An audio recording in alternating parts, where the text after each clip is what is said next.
우리의 삶의 본질이라고 하는 문제는 쉽게 지나칠 수 없고 가볍게 다룰 수 없는 문제입니다.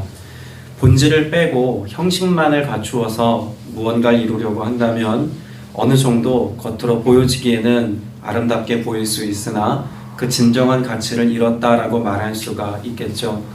얼마 전에 빵집에서 팥빵이 너무 먹고 싶어서 빵을 몇 개 샀는데 그 중에 하나가 팥이 들어있지 않은 겁니다. 팥빵인데 팥이 없으면 그걸 팥빵이라고 부를 수 있을까요? 가지고 갔더니 2개로 바꿔주시더라고요. 그때 먹으면서 그런 생각을 했습니다. 어쩌면 우리의 신앙인의 삶에도 이와 같은 빈 껍데기의 모습이 자리하고 있는 것은 아닐까 생각해보는 기회가 되었습니다. 분명 우리를 그리스도인이라고 말하지만 내 안에 그리스도께서 계시지 않는다면 나는 과연 그리스도인인가? 우리 스스로에게 자문하고 자답해야 합니다. 내 안에 예수 그리스도를 믿는 신앙인이라고 말하면서 하나님의 말씀과 또 하나님의 뜻을 온전히 좇아 살아가고자 하는 신앙의 가치가 내 안에 자리하고 있지 않다면 스스로를 가리켜 신앙인이라 말할 수 있을까요?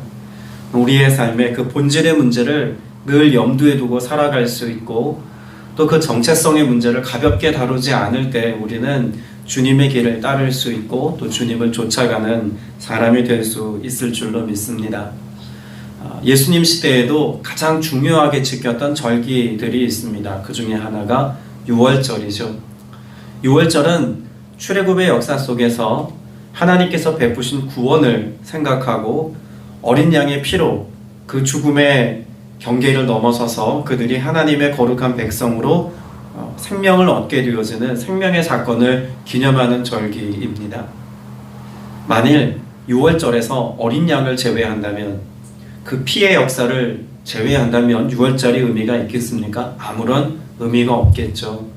6월절은 그런 점에서 구원을 다루고 있고 또 메시아의 오심을 늘 대망하게 하는 절기였다고도 볼 수 있습니다.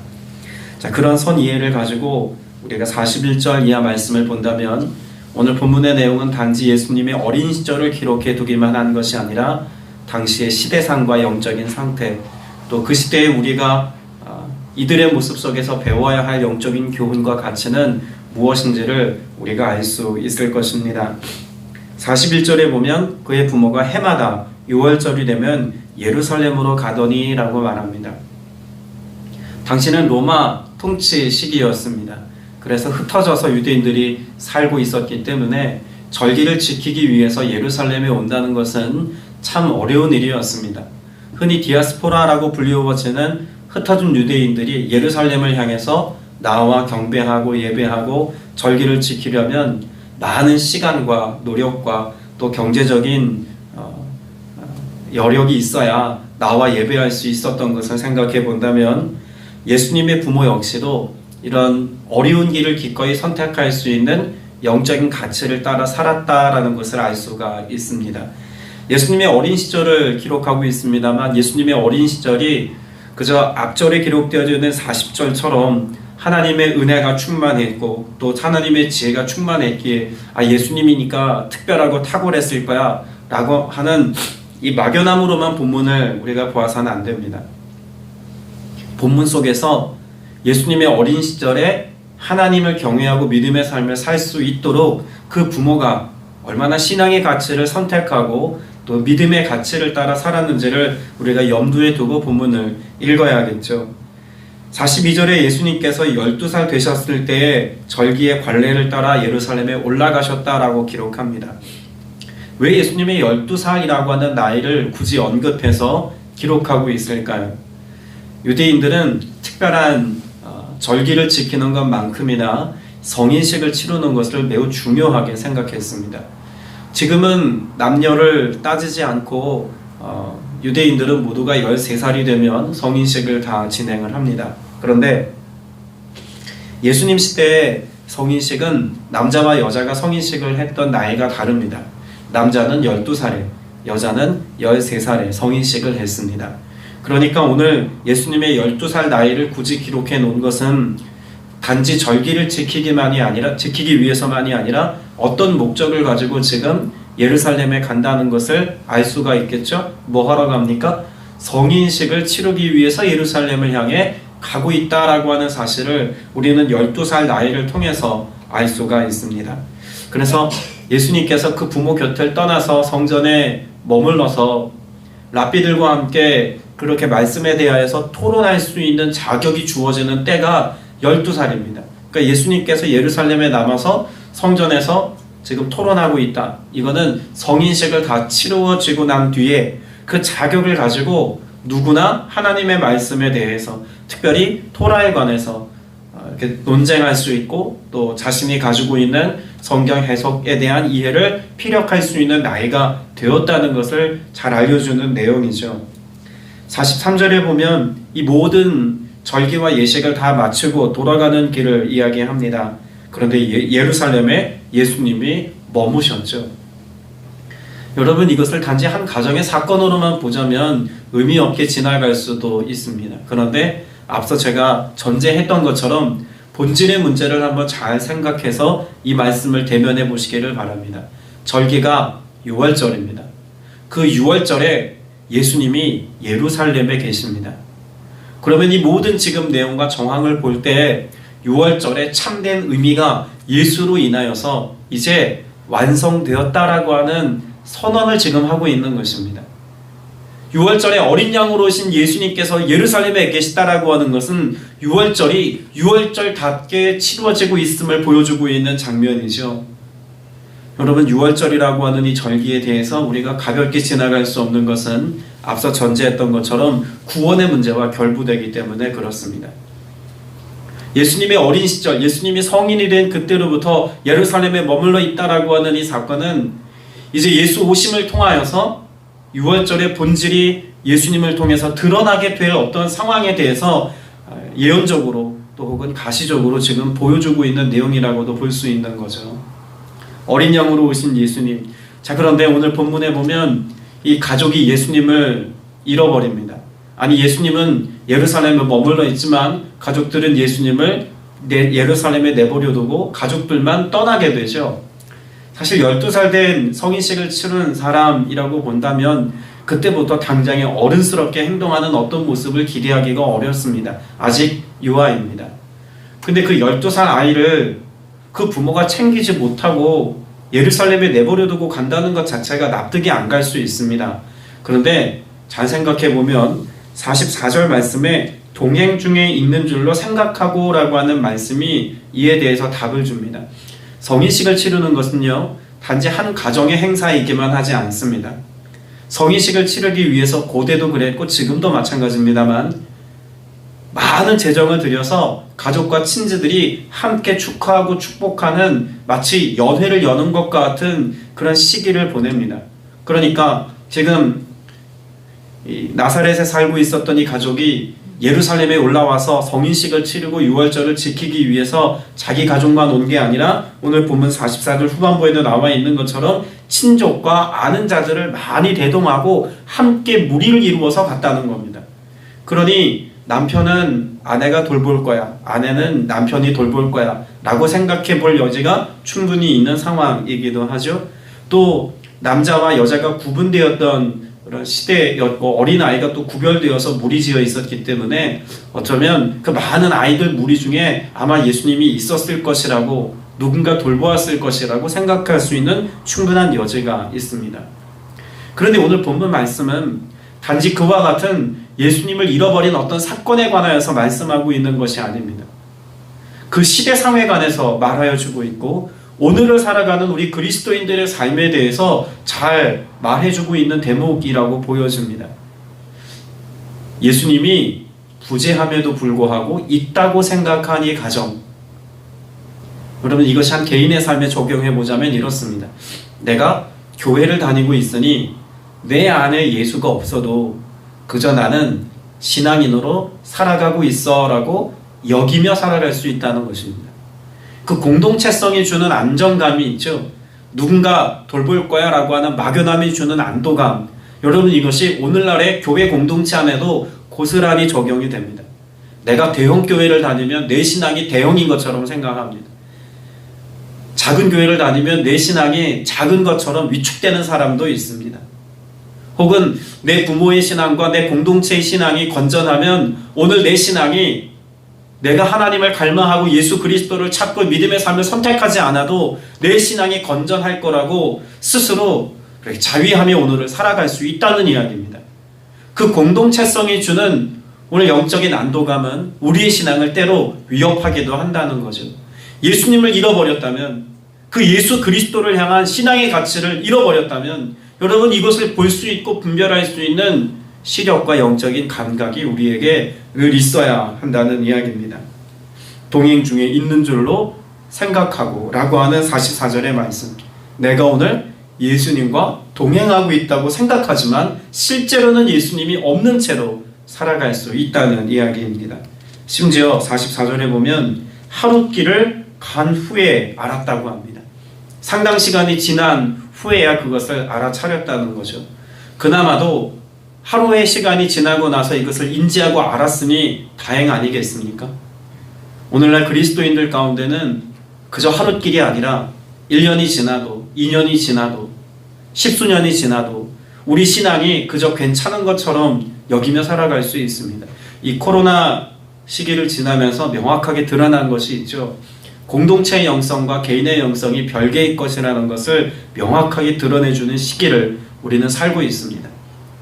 공동체 안에서 숨어서 신앙생활을 잘 하던 어떤 사람도 공적인 예배에 참여하는 것이 자율화되고 또 코로나 시기에 어쩔 수 없이 누군가에게 선택의 문제가 되면서 공동체 안에서 예배하지 않음을 그저 당연한 것으로 여기면서 신앙이 자기도 모르는 사이에 약화되어져 가는 성도들의 모습을 종종 봅니다. 여러분, 그렇다면 무엇해야 할까요? 위험을 감수하고라도 우리의 신앙 회복을 위한 믿음의 선택과 결단이 있어야 하지 않겠습니까? 교회 담임 목회자로서 분명 이것은 자율의 문제로 맡겨둔 영역입니다. 이걸 어떻게 강제합니까? 그러나 누군가 그걸 강제하지 않더라도 내 영적인 상태가 예수 없음의 삶이 되었다면, 믿음의 가치를 따라 살아가는 것에 위협받고 있다면 우리는 우리의 신앙의 정체성을 회복하고 믿음의 가치를 따라 살기 위한 그 영적인 수고로움과 영적인 갈망의 태도에 대한 기꺼운 선택이 우리의 삶 가운데 필요하다는 이야기입니다. 그것이 무엇이든지 간에 안주하는 신앙의 형태에서, 막연한 신앙의 자리에서 여러분 벗어나서 내 개인의 신앙의 영성을 위하여서 하나님과 나와의 관계 안에서의 온전함을 위하여서 믿음의 가치를 선택할 수 있는 여러분 되시길 바랍니다. 45절에 보니까 만나지 못함에 찾으면서 예루살렘에 돌아갔더니라고 말씀하고 있습니다. 45절에 만나지 못함에 찾았다라고 말할 때 이 찾다는요, 그저 없어졌네? 가서 한번 돌아봐야겠다. 그냥 없어짐에 대한 인정을 지금 얘기하고 있는 게 아닙니다. 여기 찾았다라고 하는 말은요, 수소문하여서 애통하는 마음을 가지고 간절히 찾다라고 하는 의미를 지금 묘사해주고 있는 단어입니다. 여러분, 만나지 못함에 찾으면서 예루살렘을 향해 돌아갔더라. 오늘 우리의 삶을 주님이 오늘 이 말씀을 통해서 우리에게 가르쳐주고 있는 것입니다. 여호와께로 돌아가야 할 때라고 하는 것을 말씀해주고 있는 겁니다. 예수 그리스도를 찾으면서 하나님께서 우리에게 허락해 주신 영적인 자리를 찾아 나설 수 있는 그런 갈망과 갈급함이 이 시대에 필요하다는 것을 말씀해 주는 것이기도 하다는 이야기예요. 오늘 여러분의 삶에 이런 갈망이 있습니까? 내 안에 영적인 가치가 희미해졌고 믿음으로 사는 삶이 약화되었고 공적인 예배의 삶에서 누리는 은혜가 이전과 같지 않음에도 불구하고 여러분 어떤 영적인 몸부림을 치고 있으며 어떤 갈망과 갈증을 가지고 주님 앞에 나아가고 있습니까? 예수를 찾으면서 예루살렘으로 돌아갔더라. 여러분, 우리의 삶에 그렇게 성전을 향해 나아가는 우리의 오늘 예배자의 모습, 일상을 살아가는 우리의 삶의 모습, 예수를 찾으면서 오늘을 살아가야 합니다.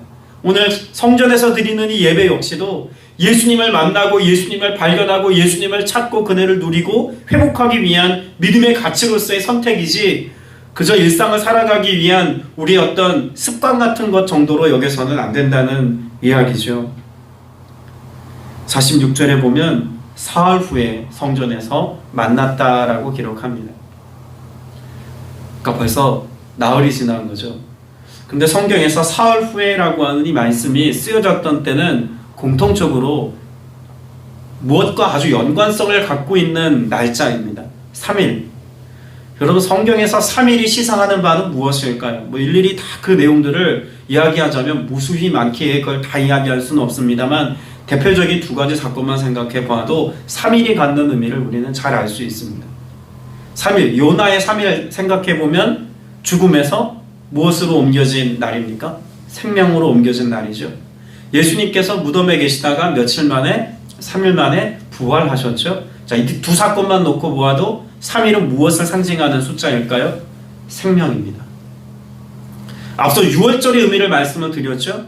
6월절은 그 죽음의 경계를 넘어서 생명의 자리로 옮겨진 은혜의 날입니다. 무엇으로요?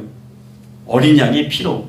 그러면 여기 말하는 이 3일이라고 하는 시간도 예수를 만남의 사건은 단지 부모가 예수를 만났다라고 하는 의미만 부여하는 것이 아니라 예수를 만남을 통해서 얻게 되어지는 그리스도인의 생명에 관한 말씀과 교훈을 담고 있다고도 볼 수 있는 것입니다. 우리는 예수를 믿음으로 생명을 얻었습니다. 그 예수 그리스도로 말미암아 생명을 누리는 삶은 앞서 언급했던 것처럼 찾으면서 예루살렘으로 돌아간 자들이 누리는 은혜라고 하는 것을 우리가 깨달아야겠죠. 예수님을 간절히 찾고 예수님을 갈망하는 자들이 예수님을 만날 때 누리는 것이 생명의 역사입니다. 우리는 그 생명의 역사를 얻고자 그 생명의 은혜를 누리고자 오늘 또 예배하고 말씀 앞에 서는 것이죠. 성전에 계신 예수님은 무엇하고 계셨습니까? 앉으사 듣기도 하시며 묻기도 하시니 듣는 자가 다 그 지혜와 대답을 놀랍게 여기더라 라고 말씀합니다. 여러분, 예수님은 우리에게 무엇하여 주기를 원하실까요? 예수 만난 자들에게 오늘도 말씀을 공급하시고 말씀을 통해서 진리를 깨닫게 하십니다. 여러분, 뒤에 다시 또 언급하겠습니다만 여러분, 예수님 시대, 여러분 그 시대는 진리가 왜곡된 시대였습니다. 메시아로 오신 예수 그리스도를 메시아로 알아보지 못하는 시대였다는 것도 우리는 잘 압니다. 심지어 지금 예수님이 12살 되었을 때를 기록합니다만 마태복음의 말씀에 보면 예수님이 막 태어나셨을 때 예수님을 죽이기 위하여서 당시 헤롯이 어떤 짓까지 합니까? 그 시대에 태어난 동시간대에 태어난 아이들을 다 살육하고 죽이는 처참한 사건이 벌어지지 않습니까? 인간의 잔혹함과 율법이 희미해진 시대, 생명 존중이 사라져버린 시대, 그런 시대상을 잘 보여주고 있는 때에 관한 말씀이 성경에 기록되어져 있죠. 여러분, 오늘 우리의 삶의 모습 속에도 보면 무엇을 따라 오늘을 살아가는지 스스로를 진단해야 된다는 것을 말씀을 통해서 발견할 수 있습니다. 우리는 예수님께서 주시는 말씀, 그 말씀을 통해서 생명을 얻고 예수님께서 교훈하시는 진리, 그것을 따라서 인생의 길을 찾고 성경이 우리에게 말씀해 주신 영적인 가치, 이것을 가지고 세상을 해석하고 바라볼 수 있는 믿음의 태도가 분명히 필요하다는 것입니다. 그것을 더 정확하게 설명해 주고 있는 것이 52절입니다.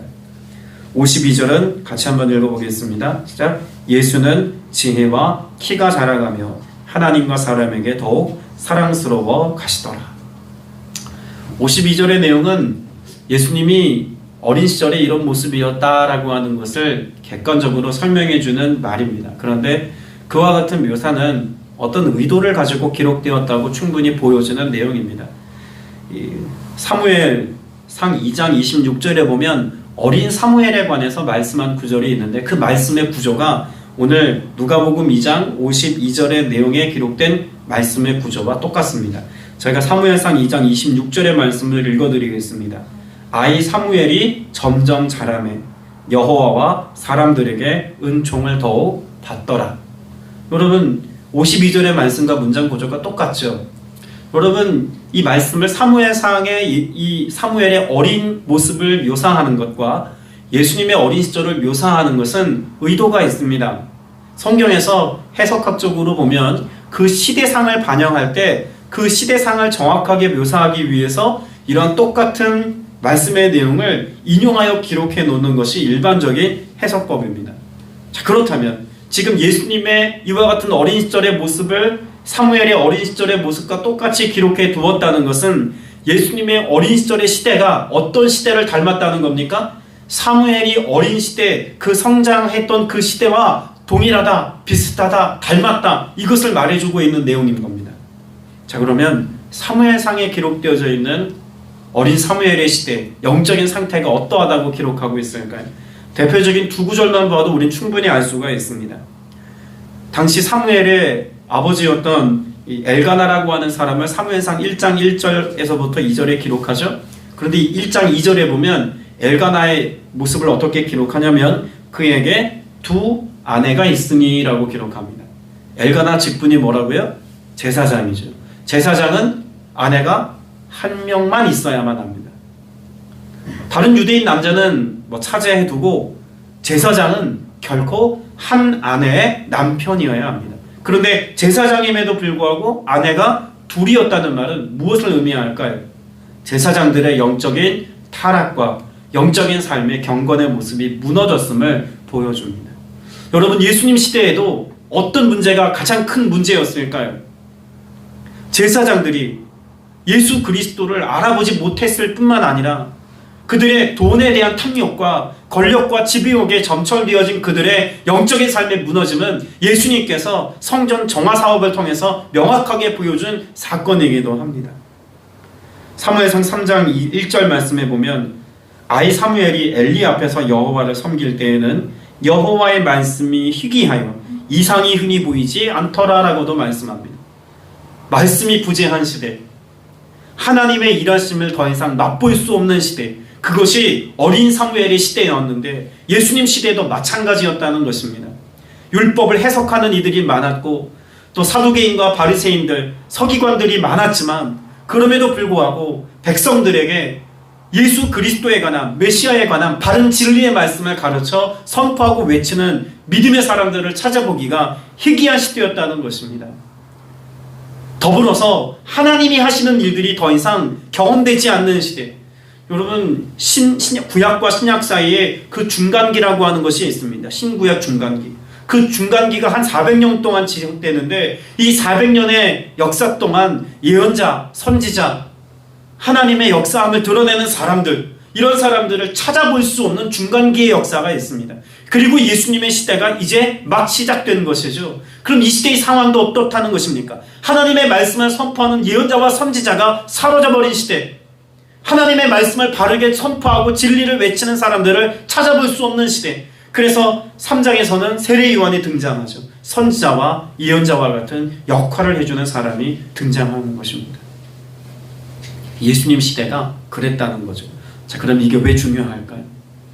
오늘날 우리가 살고 있는 시대가 사무엘의 시대, 예수님의 시대, 그 시대상과 별반 다르지 않다는 것입니다. 영적 지도자들의 타락의 실상들을 우리는 자주 목격합니다.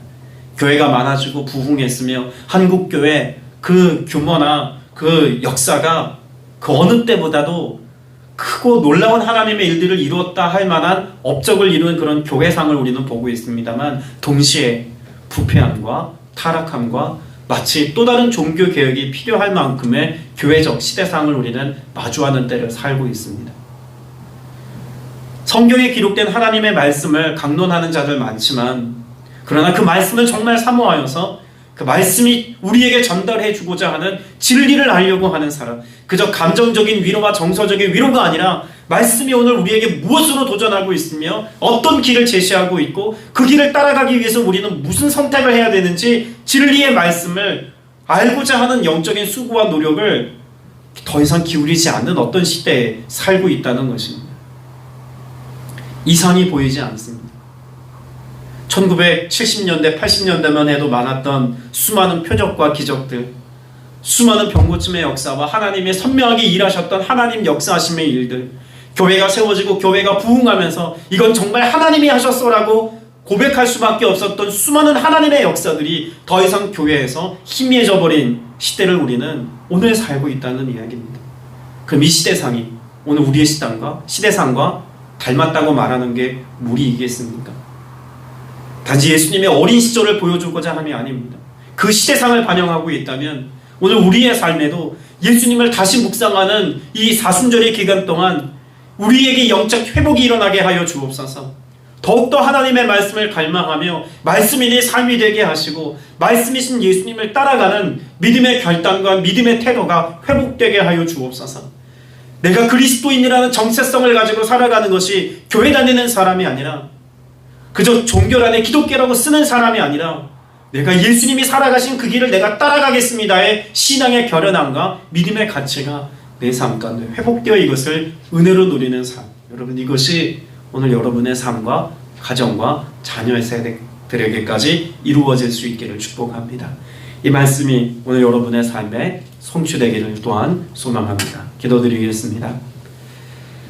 은혜가 풍성하신 아버지 하나님, 사무엘의 때에 또 예수님의 시대에 예수님을 갈망하고 진리의 말씀을 알고자 함이 희미해졌던 것을 우리가 말씀을 통해서 상고했습니다. 우리가 예수님 더 알기 원하며 하나님을 더욱더 뜨겁게 갈망하며 만나기를 원합니다. 그렇게 잃어버린 예수님을 찾기 위하여서 간절한 마음으로 찾아 예루살렘으로 다시 올라갔던 예수님의 부모님들처럼 오늘 여기 모여 예배하는 모든 믿음의 식구들이 그렇게 예수님을 찾고자 하는 영혼의 갈망함, 또한 성령을 온전히 모시고자 하는 우리의 삶의 영적인 간절함을 가지고 깨어 기도하여서 오늘 주님과 함께 살아가며 예수 그리스도로 말미암아 살아갈 수 있는 믿음의 성도들이 다 될 수 있도록 주님 역사하여 주시옵소서. 오늘도 주께서 이 놀라운 하나님 나라의 역사를 이루기까지 우리 안에 선한 능력으로 응답하시고 내베푸실 것을 믿사옵고 살아계신 우리 구주 예수 그리스도 이름으로 간절히 기도드렸사옵나이다. 아멘.